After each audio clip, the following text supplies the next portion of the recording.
وہ ہے on line banking. اب یہ مشترکہ بینک ہیں سارے, اسی کی ساری آن لائن بینکنگ ہو رہی ہے. یعنی ہمارے لیے تو جو آن لائن بینکنگ کے پہلے مسائل بیان کیے تھے وہ اتنے کام کے نہیں تھے.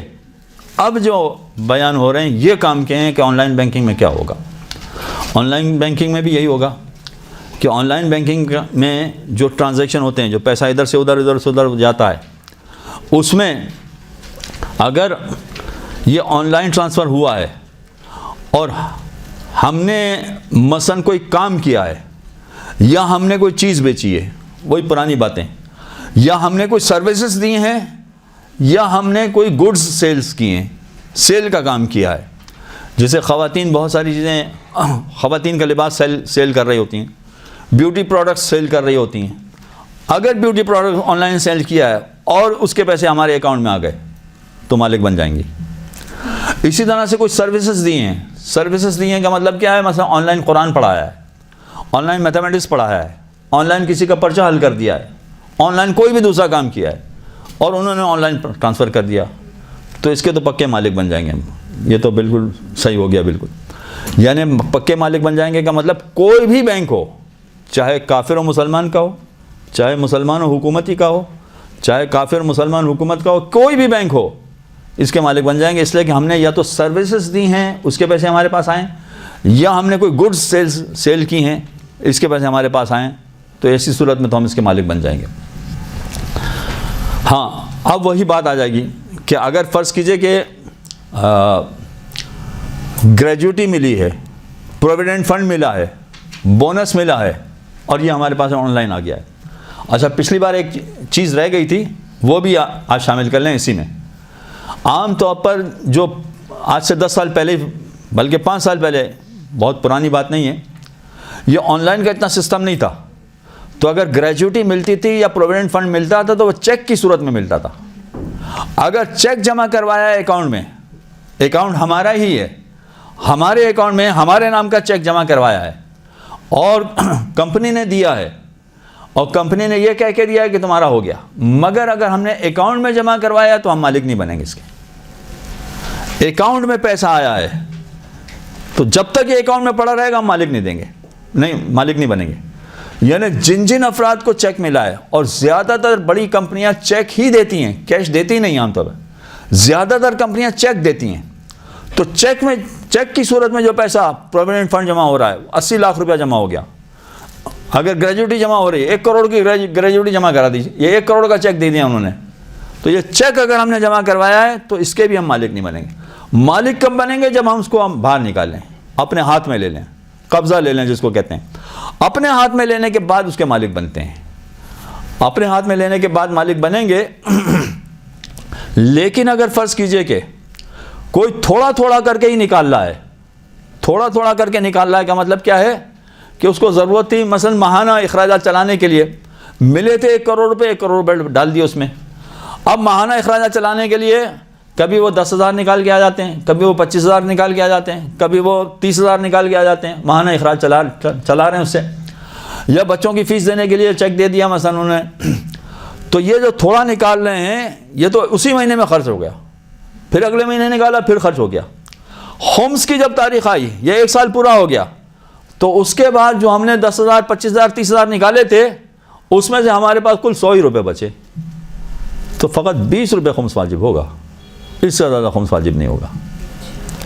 حالانکہ ملے تھے کتنے کروڑ روپے, ان کروڑ میں فقط 20 روپے پہ خمس واجب ہوگا, باقی کسی پہ خمس واجب نہیں ہے.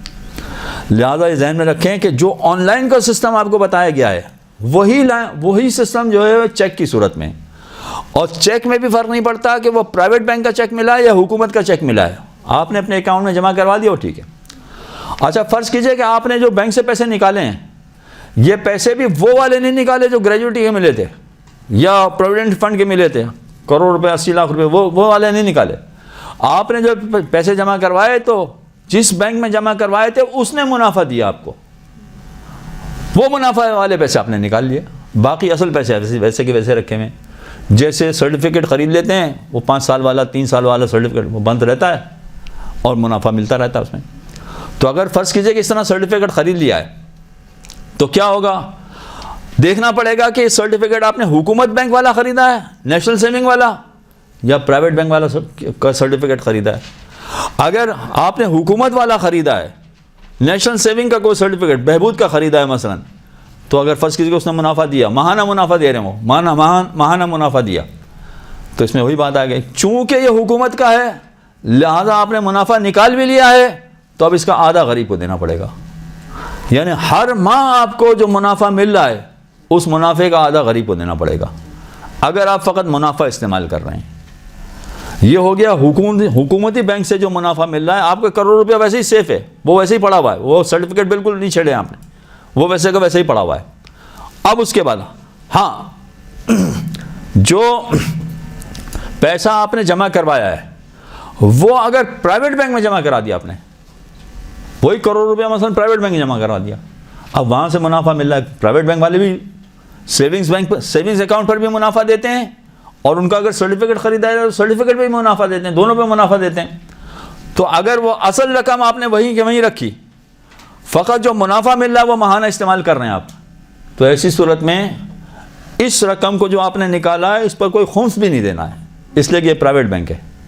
آدھا تو دینا ہی نہیں ہے لیکن خمس بھی نہیں دینا، اس پر کچھ بھی نہیں دینا ہے، اس لیے کہ منافع ہے. اور پرائیویٹ بینک کے منافع میں پہلے آ چکی تھی بات کہ پرائیویٹ بینک کے منافع میں وہ مالک نہیں بناتے. ہاں ہم نے کوئی چیز خرید لی، ہم نے کپڑا خرید لیا اور کپڑا وہ پڑا رہا ہماری خمس کی تاریخ تک، تو کپڑے پر خمس آ جائے گا. یہ تفصیل ذہن میں رکھیے. تو اس طرح سے جو مشترکہ بینک کا معاملہ ہوگا وہ بھی اس طرح سے حل ہوگا. لہذا مشترکہ بینک میں اگر آپ پیسے جمع کروائیں اور منافع حاصل کریں، فقط منافع سے گزارا کریں، تو دیکھنا پڑے گا کہ اب یہ مشترکہ بینک، دیکھیں میں نے پہلے مثال پیش کی ہے، ایک پرائیویٹ بینک کی ایک حکومت بینک کی، دو مثالیں پیش کی ہیں آپ کے سامنے. اب ان دونوں کو ملائیے تو مشترکہ بینک والی مثال بن جائے گی. مشترکہ والی مثال بن جائے گی تو کیا ہوگا؟ فرض کیجیے کہ مسلمان کا 90% حصہ ہے، حکومت کا 10% حصہ ہے. اب جو آپ کو منافع ملا ہے اس کا وہی طریقہ کار ہوگا جو پہلے میں پہلے بتا چکا کہ 1 لاکھ روپے آپ کو ملا، 90,000 کو آپ وہ سمجھیں گے کہ پرائیویٹ والا ہے، لہذا یہ آپ کا ہو گیا، اس پر کوئی خمس نہیں دینا. 10,000 کا جو منافع ہے یہ حکومت والا ہے، لہذا اس کا آدھا تو پہلے غریب کو دینا پڑے گا، پھر آدھا اگر بچ گیا آپ کی خمس کی تاریخ تک تو خمس بھی دینا پڑے گا. لہذا اس طرح سے مشترکہ بینک کے سارے آن لائن بینکنگ کے مسائل بھی اسی طرح سے چلیں گے جیسے آپ کے سامنے ساری تفصیل بیان ہو چکی. مجھے اندازہ ہے کہ بہت تھکا دینے والے مسائل ہیں. نوازش آپ کی، ورنہ ہے تو مشکل بات، میں سمجھ رہا ہوں کہ بہت اگر یہاں تک گفتگو واضح ہو گئی ہے تو کریڈٹ کارڈ میں یہ چیز ذہن میں رکھیں کہ یہ سارے مسائل کریڈٹ کارڈ کے حوالے سے ہیں، ڈیبٹ کارڈ کے حوالے سے نہیں ہیں. ڈیبٹ کارڈ کے حوالے سے وہی ہے کہ آپ چاہے مشترکہ بینک بھی ہو تو اس میں بھی کوئی حرج نہیں، آپ ڈیبٹ کارڈ اس کا استعمال کر سکتے ہیں، اس لیے کہ آپ کا اپنا پیسہ ہے، اپنا پیسہ استعمال کرنے میں کسی طرح کی کوئی قباحت نہیں ہے. اچھا، یہ کریڈٹ کارڈ کے حوالے سے ایک بات رہ گئی اور جو بہت اہم ہے، وہ یہ کہ پتہ نہیں اس کا جواب آ سکے گا. کریڈٹ کارڈ کے حوالے سے بہت اہم بات ہے یہ کہ اگر بینک وہ مسلمان اور کافر کا ہو، جو ہو سکتا ہے پاکستان میں ذرا مشکل ہو مسئلہ، مگر یہ چونکہ بات بہت دور تک چلی جاتی ہے کبھی کبھی تو ذرا مشکل ہو جاتا ہے، لوگ دور سے سوال کر رہے ہوتے ہیں کہ آپ نے یہ کہا تھا، اس لیے وضاحت کرنا ضروری ہے. اگر مشترکہ بینک ایسا ہے کہ مسلمان اور کافر کا ہے، مسلمان اور کافر، تو ایسی صورت میں یہ کریڈٹ کارڈ استعمال کرنا ہی جائز نہیں ہوگا، یہ یاد رکھیں. وہ پہلے بھی آ چکا تھا کہ پرائیویٹ مسلمان بینک کا کریڈٹ کارڈ استعمال کرنا جائز نہیں ہوتا، یہ پہلے آ چکا تھا. لیکن یہاں پر اگر مسلمان اور کافر کا بھی مشترکہ بینک ہے تو کریڈٹ کارڈ استعمال کرنا جائز نہیں ہے، اس لیے کہ جب آپ کریڈٹ کارڈ استعمال کریں گے تو پہلے سے یہ شرط طے کریں گے کہ اگر میں نے زیادہ استعمال کیا تو میں اس پہ سود دوں گا.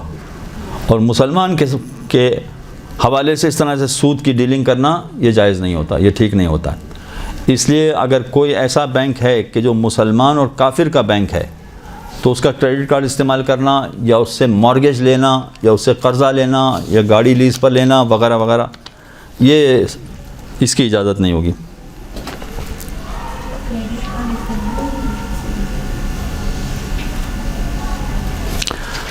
جیسے مشترکہ بینک میں مسلمان اور حکومت میں پرسنٹیج کے لحاظ سے دیکھیں گے تو جب 3 مشترکہ بینک ہوں تو ایک نیت کیسے ہوگی؟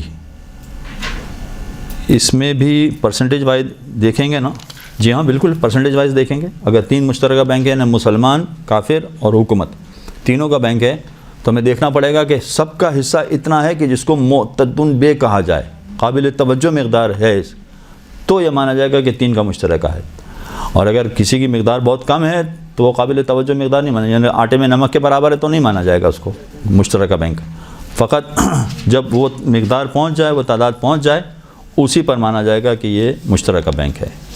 وصلی اللہ علی محمد وعلی الطاہرین. ایک صلوات پڑھیں.